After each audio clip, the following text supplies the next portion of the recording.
உங்கள் favourite TV ஷோக்களை இனி miss பண்ண தேவையில்லை. ZEE5 இல் முற்றிலும் இலவசமாக காணுங்கள், இங்கேயும் எப்பொழுதும். இப்போ முகூர்த்த நேரம் முடிஞ்சு போச்சு. இனிமே நான் இங்க இருந்து என்ன பண்ண போறேன்? முகூர்த்த நேரம் முடிஞ்சிருச்சுன்னா என்ன அர்த்தம்? முதல்ல தான் 4 மணி நேரம் இருக்கு, நீங்க இப்ப முடிஞ்சிருச்சுன்னா என்ன அர்த்தம்? இங்க பாருங்க, உங்களுக்கு அதிகமான பணம் வேணும்னா கொஞ்சம் வாயை திறந்து கேளுங்க. இப்படி எல்லாம் நாடகம் ஆடிட்டு இருக்காதீங்க, சரியா? வார்த்தையை கொஞ்சம் நீங்க அளந்து பேசுறீங்களாமா? நான் பூஜை செய்யறவன், வியாபாரம் செய்யறவன் இல்ல. சாஸ்திரப்படி கல்யாணம் பண்ணி வைக்கிறது என்னோட வேலை, பணம் வாங்குறது இல்ல. நான் உங்களை எங்க போக விட மாட்டேன். அப்படி போனீங்கன்னா எல்லாரும் பாருங்க, நீங்களே பாருங்கம்மா. பாத்தீங்களாமா, இந்த பைத்தியக்காரிக்கு தான் மோகனாவை கல்யாணம் பண்ணி வைக்க பாக்குறீங்களா? வாயை மூடிட்டு இரு கீர்த்தி.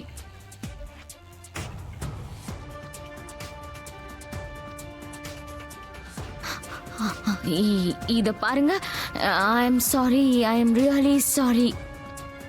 நீங்களே பாக்குறீங்களா, இங்க என்னென்னமோ நடந்துருச்சு. நான் ரொம்ப கோவத்துல இருக்கேன், அதான். ப்ளீஸ் என்ன மன்னிச்சிருங்க.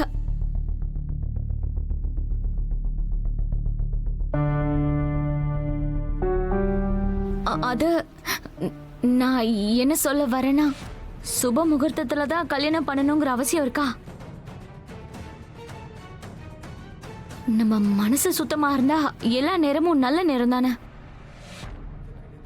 நீங்களே கொஞ்சம் பாருங்க, அது இதுன்னு சொல்லி எத்தனை தடவை கல்யாணம் தள்ளி போயிடுச்சுன்னு. இப்போ மறுபடியும் அதுதான் நடக்குது. யார் மனசு சுத்தமா இருக்கு இல்லங்கிற விவாதத்துக்கெல்லாம் நாம போக வேண்டாம் தாமினி. உங்ககிட்ட நான் ஏற்கனவே சொல்லிட்டேன், மோகனோட வாழ்க்கையில ஏற்கனவே பல பிரச்சனைங்க வந்துருச்சு.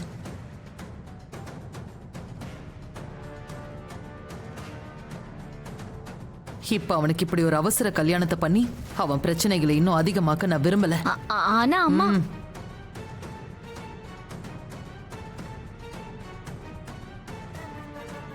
இந்த கல்யாணம் இனி அடுத்து வர நல்ல முகூர்த்தத்துல தான் நடக்கும். நாம அடுத்த முகூர்த்தத்துக்காக காத்திருந்துதான் ஆகணும். சரி சொல்லுங்க, அடுத்த முகூர்த்தம் எப்போ? 6 மணி நேரத்துக்கு அப்புறம். ஒருவேளை அதுலயும் இந்த கல்யாணம் நடக்கலைன்னா அப்புறம் இந்த கல்யாணத்தை 1 மாசத்துக்கு தள்ளி போட வேண்டியிருக்கும். என்ன?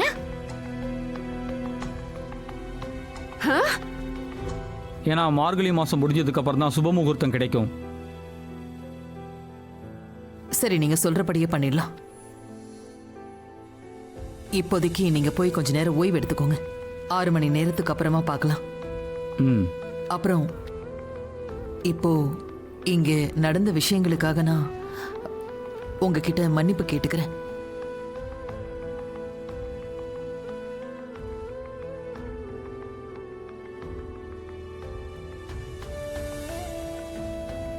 அம்மா, வீட்ல எல்லாரும் எப்படி எனக்கு எதிரா இருக்காங்க, ஆனா நீங்க என்ன நினைச்சிட்டு இருக்கீங்கன்னு கொஞ்சம் சொல்றீங்களா? நீங்க இந்த கல்யாணத்தை கேன்சல் பண்ணணும்னு நினைக்கிறீங்களா? நான் ஆசைப்பட்டாலும் அப்படி பண்ண முடியாது தாமினி. ஏன்னா என் பையனோட கல்யாணத்தை விட எனக்கு அதிகமா அவனோட வாழ்க்கை தான் ரொம்ப முக்கியம். எனக்கு என்ன விருப்பம் இல்லைங்கிறதெல்லாம் இனிமே இங்க யாருக்கும் தேவையில்லைன்னு நினைக்கிறேன். ஏன்னா இதுக்கு மேல நடக்க போறதெல்லாம் அந்த கடவுளுடைய விருப்பப்படிதான் நடக்கும். இல்லம்மா, அந்த கடவுள் கிடையாது, என்னோட விருப்பப்படிதான் நடக்கும். அப்ப இது வரைக்கும் ஏன் அப்படி நடக்கல தாமினி? மோகனை கல்யாணம் பண்ணிக்க இந்த உலகத்தோட எல்லா சக்திகளையும் நீ பயன்படுத்தின. உண்மை, பொய், நல்லது, கெட்டது, மோகன் அடையறதுக்கு உன்னால முடிஞ்ச எல்லாத்தையும் நீ பண்ணி பார்த்துட்ட. ஆனா அந்த அளவுக்கு நீ பண்ணியும் இன்னைக்கு இந்த இடத்துல இந்த கோலத்துல நிக்கிற மோகன் ராதாவை கூட்டிக்கிட்டு தனியா போயிருக்கான். இதெல்லாம் பார்த்ததுக்கு அப்புறமும் நீங்க எதுவும் பண்ண மாட்டேங்கிறீங்க. இதுக்கு மேல என்னால என்ன பண்ண முடியும் தாமினி? ஏன்னா இதுக்கு மேல என் கையில எதுவுமே இல்லையே. இனி நடக்கிறது எல்லாமே ராதா மோகனோட கையில தான் இருக்கு. இனி எந்த முடிவா இருந்தாலும் அதை மோகன் தான் எடுப்பான். ராதாவுக்கும் தான் என்ன பண்ணணும்னு ரொம்ப நல்லா தெரியும். ஆனா நீ என்ன பண்ண போற தாமினி? என்ன வேணா நீ மிரட்டி பணிய வைக்கலாம், ஆனா கடவுளோட முடிவை மாத்த முடியாது.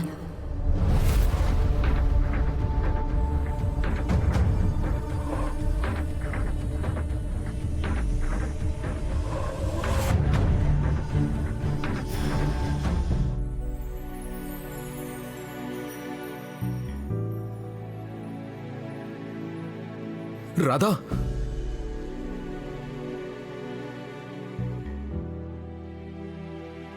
உனக்கு ரொம்ப வலிக்கும்ல? நான் இதை எடுத்துடுறேன். ஓகே, கொஞ்சம் வலிக்க தான் செய்யும்.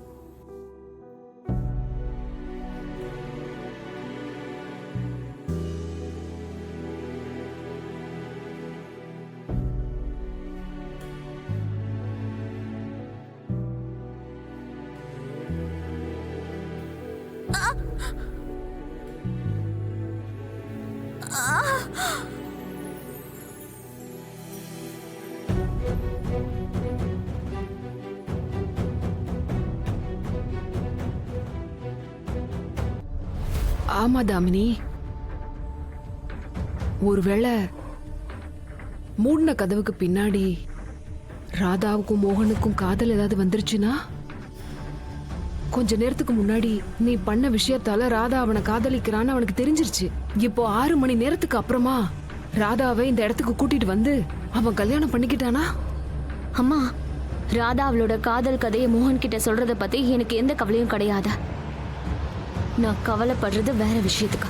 நம்ம 2 பேரும் செஞ்ச வேலைகளை அவன் மோகன் கிட்ட சொல்லிடக்கூடாது.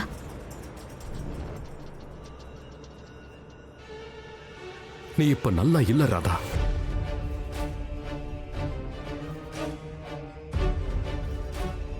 என் வாழ்க்கைக்குள்ள வந்ததுக்கு அப்புறம் நீ எப்படி நல்லா இருக்க முடியும்? என்னோட துரதிருஷ்டம் அப்படியே உன்னையும் பாதிச்சிருச்சு. அதுவும் சரிதானே. என்னோட வாழ்க்கையில ஏதாவது மனுஷனோ இல்ல ஏதாவது பொருளோ வந்தா என் துரதிருஷ்டம் அவங்களையும் பாதிக்க ஆரம்பிக்குது. அது அழகான பொருளா இருந்தாலும் நல்ல மனுஷங்களா இருந்தாலும் நான் எல்லாத்தையும் நாசமாக்கிடுறேன். அன்னைக்கு துளசியை மொத்தமா அழிச்சிட்டேன், இப்போ உன்னை அழிச்சுக்கிட்டு இருக்கேன். அப்படியெல்லாம் ஒன்றும் கிடையாது மோகன். உன் இஷ்டத்துக்கு நீ பாட்டுக்கு பேசாத. என்ன பேசுறீங்க நீங்க? உலகத்துக்கே வெளிச்சம் கொடுக்கிற விளக்கு எப்படி இருட்டோட அடையாளமா இருக்கும் சொல்லுங்க? இருக்கனே, நான் அப்படித்தானே இருக்கேன்.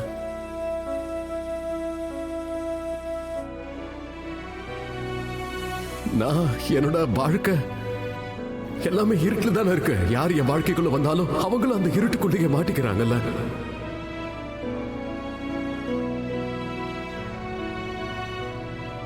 எல்லாம் எல்லாம் என்னோட தப்புதான்.